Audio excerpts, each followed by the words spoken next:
Est-ce qu'on va parler de WandaVision chaque jour jusqu'au jour de sa sortie? Bah écoutez, ça m'en a tout l'air parce que chaque jour, on apprend de nouvelles choses. Bonjour à toutes et tous et bienvenue dans ce tout nouveau One Shot, le format qui revient avec vous chaque jour sur le meilleur de l'actualité streaming. Et aujourd'hui, bah, comme d'habitude, un programme sélectionné sur mesure, j'ai envie de vous dire. On ira dans un premier temps du côté de Riverdale parce que oui, bah, la saison 5 sort bientôt, on a de nouvelles images, vous allez voir, c'est plutôt sympa. On partira ensuite du côté de Dexter, saison 9, parce que rappelez-vous, ça a été annoncé. On sait qui jouera le prochain grand méchant avec une description de personnage, ça c'est plutôt cool je trouve. On ira ensuite du côté du MCU, comme je vous l'ai dit en début de vidéo, pour parler dans un premier temps de The Falcon and the Winter Soldier, puisque effectivement on a appris qu'un certain nouvel acteur serait présent dans la série, et que ça peut vouloir en dire long sur le futur du MCU, notamment sur un certain film Young Avengers, que je n'arrive jamais à prononcer. Et enfin on ira faire un tour du côté de WandaVision, puisque effectivement on a des nouvelles informations concernant les épisodes,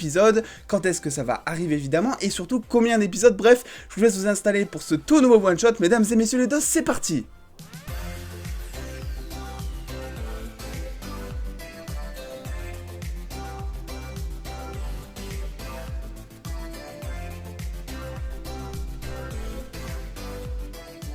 WandaVision est peut-être la série que vous attendez le moins parmi toutes les séries prochainement annoncées MCU, et pourtant c'est la série dont on entend le plus parler depuis des mois, hein. C'est pas nouveau, on a eu je crois un total de 5 ou 6 teasers. Aujourd'hui, à l'heure où je tourne cette vidéo, on a eu un clip inédit, donc un extrait du premier épisode qui a été diffusé sur Twitter que je ne vais pas partager parce que je n'ai pas envie de le regarder pour pas me spoil justement, et on apprend chaque jour que on a de nouvelles informations. On parlait notamment de 6 épisodes, ensuite on a parlé de 8, je vous ai parlé, ça a été officialisé hier, je vous ai parlé de 9 épisodes, qu'il y aurait bel et bien 9 épisodes, et aujourd'hui, regardez ce qu'on apprend encore sur WandaVision. Ça nous vient tout droit d'un communiqué de Canal, enfin plutôt du magazine Canal pour les abonnés, Canal qui est relié entre autres à Disney+, vous le savez, et voilà, on apprend tout simplement que les 2 premiers épisodes de WandaVision seront diffusés d'un seul coup, d'une traite, le 15 janvier, c'est-à-dire que le 15 janvier à 9 h, on aura l'épisode 1 et l'épisode 2 de WandaVision,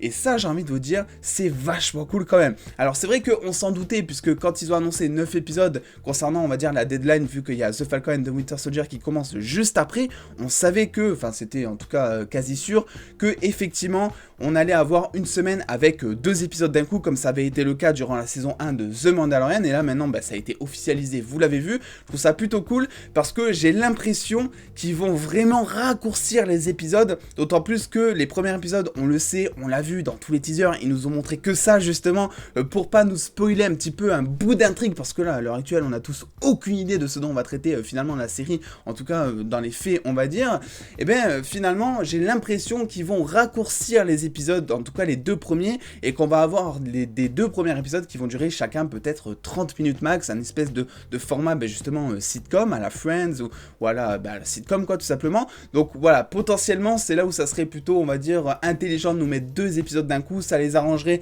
sur la deadline de diffusion, parce que comme je vous l'ai dit, il y a ce Falcon and the Winter Soldier qui arrive après, et on va justement en parler après aussi,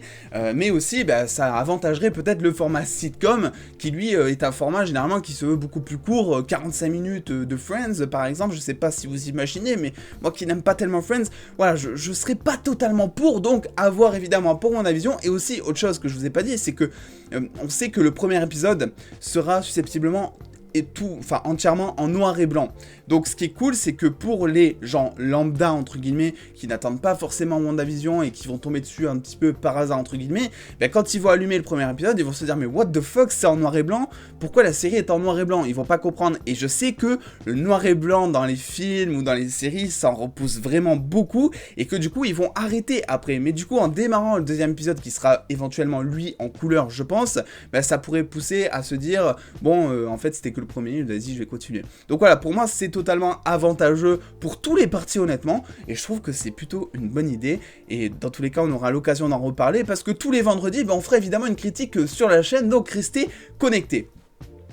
Le MCU, lui, reste toujours connecté par contre, comme je vous l'ai dit, parce que The Falcon and the Winter Soldier, qui arrive pourtant, il me semble, en mars 2021, eh ben, lui aussi fait un petit peu parler de lui, notamment avec des annonces casting, petit à petit, qui arrivent, qui partent et qui viennent. Ça nous vient tout droit de Murphy Multiverse, qui lui, voilà, est un scooper que je ne présente plus sur la chaîne, et qui nous présente, voilà, des petites informations assez exclusives concernant un certain Elijah Richardson, qui rejoindrait le casting, à prendre avec des pincettes bien sûr, même parce que ce n'est pas officiel, mais qui rejoindrait le casting en tant que Kelly Bradley. Alors ce qu'il faut se dire, c'est que ça vient de IMDb de base, et que IMDb c'est un peu comme Wikipédia, voilà, c'est un peu open source, tout le monde peut modifier, sauf que IMDb c'est un petit peu plus sûr que Wikipédia, et il n'y a pas vraiment eu de grosses fake news sur IMDb, c'est là où on peut être assez safe sur la news, même si comme je vous l'ai dit, c'est à prendre éventuellement avec des pincettes. On sait du coup que ce petit acteur jouera du coup The Patriot dans 2 épisodes de Falcon and the Winter Soldier, et ce qui est intéressant, c'est que bon, je vous passe un petit peu toute la présentation du personnage. C'est un mec qui s'est en gros injecté du sérum de super soldat dans le sang et qui a des super pouvoirs en gros. Vraiment très gros, c'est ça, on va dire. Mais ce qui est intéressant, c'est que vous le savez peut-être, vous le savez peut-être pas, on sait tous qu'il y a un film Young Avengers qui va avoir lieu peut-être en 2023, peut-être en 2024. Et ce petit Gugus fait partie des Young Avengers, en tout cas d'une certaine équipe, donc l'équipe OG du MCU. Alors je sais pas du tout ce que c'est, je ne lis pas les comics, mais effectivement, avec toutes les annonces de séries, de casting, de personnages que l'on a eu ces derniers temps, eh ben j'ai envie de vous dire, ce film Young Avengers, ben, il ne fait plus aucun doute, il va avoir lieu. Regardez, je vous ai surligné un petit peu tous les personnages qui vont être présents, ou qui sont déjà présents, et qui vont constituer justement cette nouvelle équipe. Cassie Lang, donc la sœur, j'allais dire, la fille de Ant-Man, Kate Bishop, la padawan un petit peu donc de Hawkeye, on sait qu'elle va devenir beaucoup plus importante dans le futur du MCU, notamment après la série. On va avoir Billy Kaplan et Tommy Sephiroth qui sont en gros Wiccan et Speed, qui sont en gros les 2 gosses de WandaVision que l'on aperçoit très brièvement dans les trailers de WandaVision, et qui vont très certainement grandir, je ne sais pas par quel moyen, mais avec le multivers, vous savez, tout est possible, et je pense que justement, s'ils les ont introduits très vite fait là, c'est pour qu'ils reviennent plus tard, et pourquoi pas dans un film Young Avengers justement, vu qu'ils en font partie, et évidemment, America Chavez, qui elle sera introduite dans Doctor Strange 2, on en a déjà parlé aussi sur la chaîne, et ben rajouter à ça du coup le petit nouveau que je vous ai présenté ici, The Patriot. Donc voilà, pour moi ça ne fait plus aucun doute, j'ai envie de vous dire, ça ne faisait déjà aucun doute il y a de ça quelques mois, mais à l'heure actuelle, je veux dire, oui, il va bien y avoir un film Young Avengers, et ça fait extrêmement plaisir à voir un petit peu, est-ce qu'ils vont pas le tourner de manière trop teenage, même si c'est un petit peu le principe des Young Avengers, on va pas se le cacher, un petit peu de la manière comme, si vous connaissez d'ici, Teen Titans et Titans, voilà, c'est un petit peu, on va dire, comparable à ça, donc à voir ce qu'ils vont un petit peu nous proposer, mais ce que je peux vous dire, c'est que, ben, comme toutes les news MCU, ça m'intrigue vachement.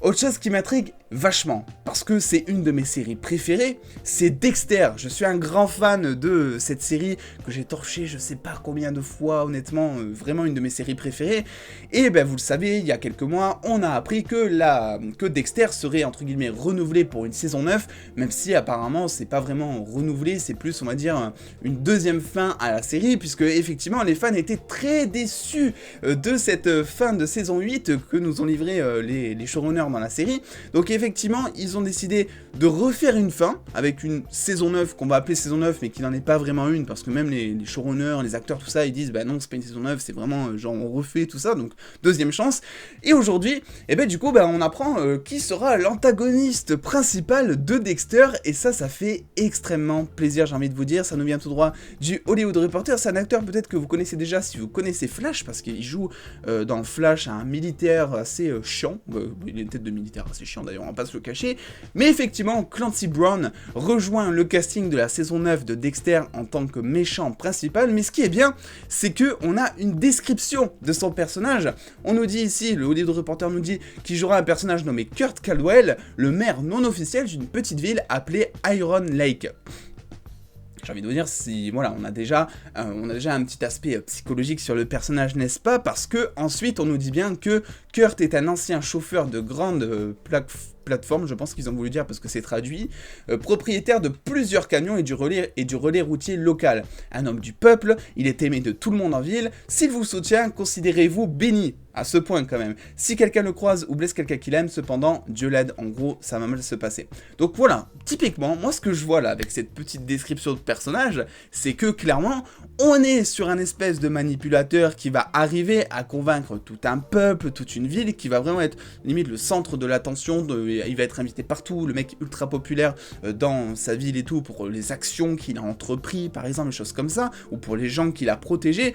Mais par contre, ça m'en a tout l'air, ça a l'air d'être un gros connard, excusez-moi, mais généralement quand on a un méchant comme ça dans les séries, c'est qu'il cache très bien son jeu, donc effectivement, ouais, je suis plutôt convaincu à l'heure actuelle de ce qu'ils vont nous proposer, j'ai vraiment hâte aussi de voir un petit peu comment ça va se passer, puisqu'on sait que du coup ça sera sur Showtime, qui est une chaîne payante aux États-Unis et qui aura donc 10 épisodes, et que ce sera une saison 9 ou plus une saison 8 bis. À l'heure actuelle, on ne sait pas vraiment si ça va être diffusé sur Netflix, parce qu'on sait que pendant très longtemps, je crois que c'est plus le cas, mais donc les 8 saisons de Dexter étaient diffusées sur Netflix, donc à voir si du coup ils vont racheter un petit peu pour que ce soit dispo en France, ça on sait pas trop, et effectivement ça se passera du coup 8 ans plus tard, après que du coup Dexter Morgan, le grand Dexter Morgan, ait décidé de s'exiler, on va dire, en tant que bûcheron, et menant une vie solitaire, loin de Miami, par exemple, voilà. Donc, à voir un petit peu ce qu'ils vont nous donner, mais je dois dire que je suis plutôt convaincu, honnêtement, et dites-moi d'ailleurs si vous l'êtes aussi, si vous êtes un fan de la série. Allez, dernière news maintenant pour aujourd'hui les dos, c'est Riverdale, c'est quelque chose que je vous ai déjà partagé sur Twitter notamment, mais je me suis dit que ça pourrait être utile pour vous de voir un petit peu tout ça, de nouvelles images de la saison 3 de Riverdale, mais plus de la saison 3, de la saison 5 de Riverdale, mais plus précisément de ces 3 premiers épisodes, parce que oui, vous le savez, je vous l'ai dit 100 fois, je le rappelle, que effectivement les 3 premiers épisodes de la saison 5 de Riverdale seront là pour conclure l'intrigue de la saison 4 qui a donc été avortée à cause de la pandémie, et qu'ensuite on aura un bond dans le temps de 5 à 7 ans suivant la source pour justement retrouver nos héros, on va dire changer 5 ans plus tard avec de nouvelles vies, de nouveaux personnages, bref tout ça. Mais du coup aujourd'hui comme toujours ce sont des images de ces fameux 3 épisodes qui sont partagés parce qu'on peut voir que ça montre notamment le bal, que ça montre voilà quelque chose vraiment qui va être sur ces 3 premiers épisodes qui on sait seront concentrés sur ce fameux bal justement. Il y a aussi autre chose que je vais vous partager ici, ce sont tout simplement des photos. Alors on voit Véronica qui allait un petit peu sur la scène du bal, alors je sais pas pourquoi elle parlerait, peut-être que c'est le speakeasy, j'arrive pas tellement à reconnaître si c'est le speakeasy, donc son fameux club clandestin entre guillemets, ou si c'est le bal. Et on a éventuellement d'autres photos, et aussi Archie qui se bat contre quelqu'un que je n'arrive pas à reconnaître. Alors s'il existe déjà dans la série, n'hésitez pas à le mentionner en commentaire, enfin à me dire qui c'est en tout cas. Mais vu comme ça, je vois pas tellement qui c'est. Donc à voir un petit peu, ça m'intrigue quand même vachement parce que depuis le début, que ce soit le teaser, les posters, les images, parce qu'il y en a quand même énormément qui ont été révélés en termes de photos, et bien ils nous montrent 0 photo qui se passe du coup après ces fameux 3 premiers épisodes. Ce qui peut vouloir dire, c'est pas nécessairement le cas, mais ce qui peut vouloir dire que nos héros, vu que ça va se passer 5 à 7 ans plus tard, vont subir un changement physique, et qui veulent pas vraiment spoiler les trucs, on va dire. Alors je parle pas vraiment de mettre des cheveux blancs à Archie par exemple, ou des trucs comme ça, parce que bon, 5 à 7 ans, pour des jeunes, alors, je sais plus quel âge ils ont, mais pour des jeunes de 20-22 ans, quelque chose comme ça, dans la série, ça paraît un peu surréaliste, même si c'est possible d'avoir des cheveux blancs à 25 ans honnêtement, mais voilà, je pense qu'ils vont subir une transformation physique très légère et qui veulent pas vraiment spoiler, que ce soit dans le style vestimentaire, que ce soit dans la façon de leur métier peut-être, je sais pas, bref, en tout cas ce qui est sûr c'est que moi j'ai vraiment hâte d'être au 21 janvier parce que là aussi sur la chaîne, chaque jeudi, à chaque épisode, on fera une critique de l'épisode, donc là aussi, restez connectés. Bref, voilà, c'est tout pour aujourd'hui les dos, il y aura peut-être une vidéo ce soir si jamais, parce que j'ai quelques trucs en tête dont j'aimerais éventuellement vous parler. N'hésitez pas dans tous les cas à me dire un petit peu ce que vous pensez de tout ça en commentaire comme d'habitude, à lâcher le petit pouce bleu si effectivement cette petite vidéo vous a plu, et en attendant les dos, les réseaux sociaux là, ils sont plus là, mince, j'ai merdé le truc, mais les réseaux sociaux ne sont plus là, mais existent, donc rejoignez-moi là-dessus pour avoir plein de news en exclusivité et en avance, et en attendant les dos, prenez soin de vous, faites-vous bien kiffer comme d'habitude, des bisous les dos.